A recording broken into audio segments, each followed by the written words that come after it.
New calls for Prince Harry and Meghan Markle to have their titles stripped, as well as Prince Andrew and Sarah Ferguson.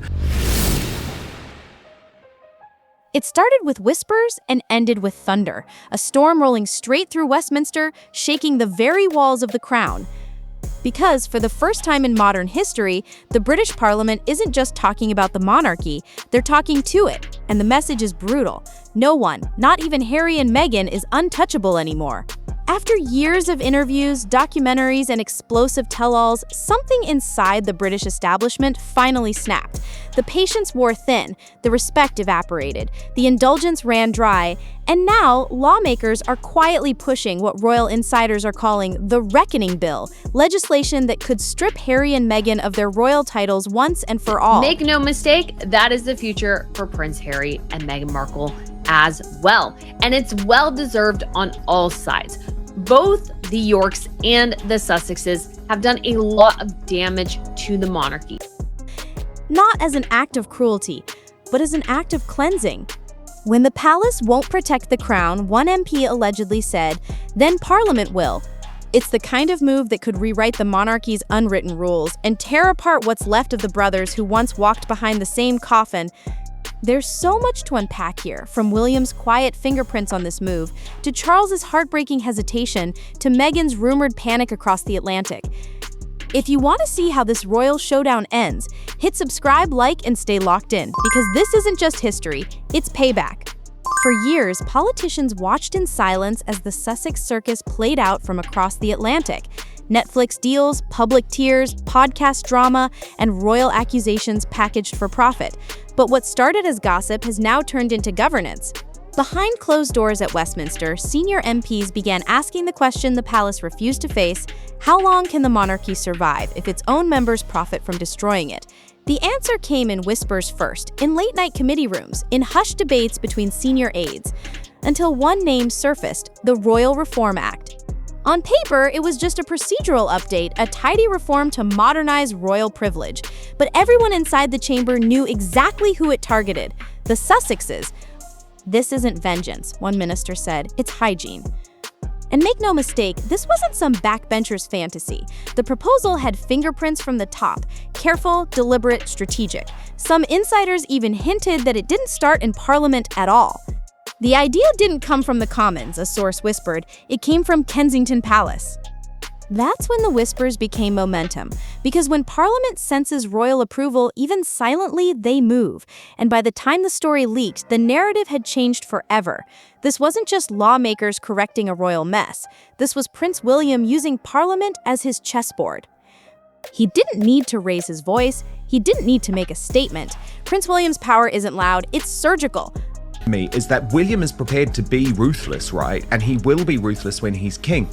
While his father wrestled with guilt and nostalgia, William played the long game. His silence was strategy. His calm, calculated. Because behind that famously stoic expression, there's a man who has finally had enough. Enough of Harry's chaos. Enough of Meghan's brand empire built on royal wreckage. Enough of watching his family's legacy traded for headlines. He's not emotional like his mother, one insider whispered. He's precise like his grandmother. So when whispers of Parliament's new bill reached Kensington, William didn't stop it. He sharpened it. Allegedly, he worked through trusted intermediaries, senior aides with parliamentary access, the same ones who've quietly shaped royal policy for years. He didn't call it revenge, he called it restoration. This wasn't about punishing his brother, not on paper. It was about protecting the firm, the crown, the image that holds the monarchy together. And when Parliament began moving in sync with his silence, that's when the game changed. Because suddenly, the power wasn't in the palace anymore. It was in William's hands, and the entire British establishment knew it. But if William was the architect of this quiet coup, who was standing in his way? The answer sat on the throne, torn between love and loyalty. King Charles has always been a man of contradictions, tender, emotional, and deeply insecure about his place in history.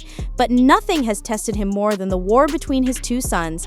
He knows the monarchy must survive, but he also knows he's a father before he's a ruler. And that's where the fracture lies. He wants peace, one palace aide whispered, but peace doesn't always protect the crown. As William pushed for reform, Charles hesitated. He dreaded being seen as the father who stripped his son of everything. His private fear? That the world would paint him as cold, the man who punished the Black Duchess. That single phrase, according to insiders, haunted his meetings. Every time someone brought up the new bill, Charles reportedly flinched. Not yet, he'd say. Give it time. But time was the one thing the monarchy no longer had. The Sussexes had become a running tabloid headline, and every scandal chipped away at the crown's legitimacy. So when Parliament's Reform Act landed on his desk, Charles faced an impossible choice: protect his son or protect his throne.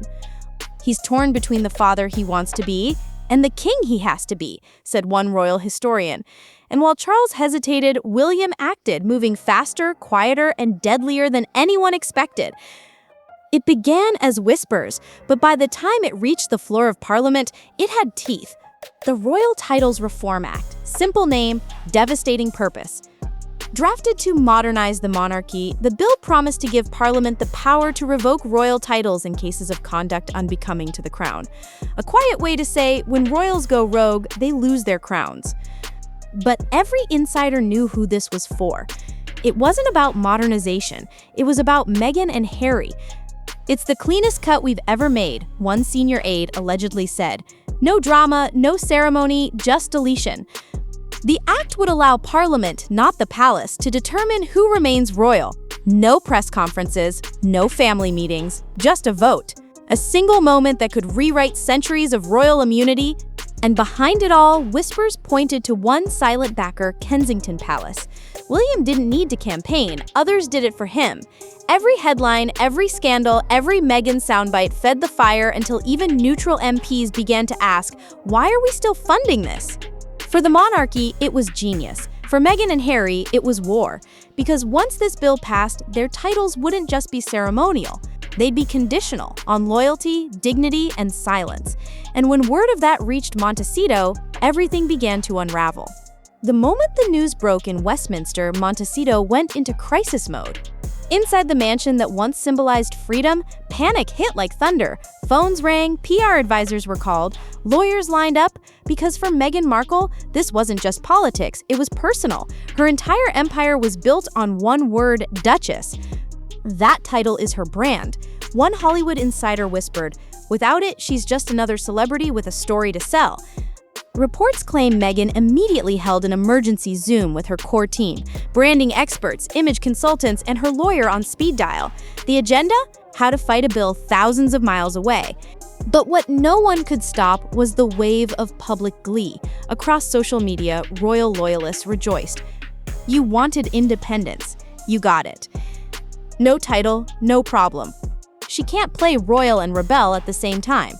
For someone who'd built a lifestyle empire on elegance and influence, the idea of being stripped of royal status felt like exile all over again. Insiders say she became furious and frightened, pacing through the house, asking what would happen to her children's titles, to her name, to her legacy. And as her team scrambled to contain the fallout, one message stood out from the frenzy. This isn't just a PR crisis, one aide warned. This is identity collapse. And across the ocean, William's quiet strategy was working perfectly. While Meghan's fury lit up Montecito, Harry's reaction was quieter and far more tragic. Insiders say he made multiple late-night calls to Buckingham Palace, pleading for a conversation with his father. But of course we know this is one of the reasons why Harry was so desperate to be face-to-face with Charles, because he's emotionally blackmailing him, he's guilt-tripping him, because it is their absolute worst nightmare. But the line that once connected son to sovereign had gone cold. His messages weren't ignored, one aide whispered, they were delayed. He reached out to old friends, tried back channels, even leaned on senior courtiers who once adored Diana. Nothing worked. The doors that used to open for him now barely cracked. He sounded desperate, a palace insider revealed. He said, "They can't take my name, it's all I have left." Those who know Harry best say this moment broke something in him. Losing his military titles was painful, losing his home at Frogmore was humiliating. But this, losing the title of Prince Harry, Duke of Sussex, that was losing identity itself. He wanted to call William, to reason with him, to remind him of childhood, of loyalty, of love. But William had already drawn the line. He made his choice, one insider quoted the future king as saying. Now he has to live with it. For the first time since stepping down, Harry realized what leaving the firm really meant, not walking away from privilege, but being locked out of it forever. And just as his voice went silent, Parliament turned its attention toward the next generation. When word reached Montecito that Parliament's reform could extend to Archie and Lilibet, the panic turned into fury.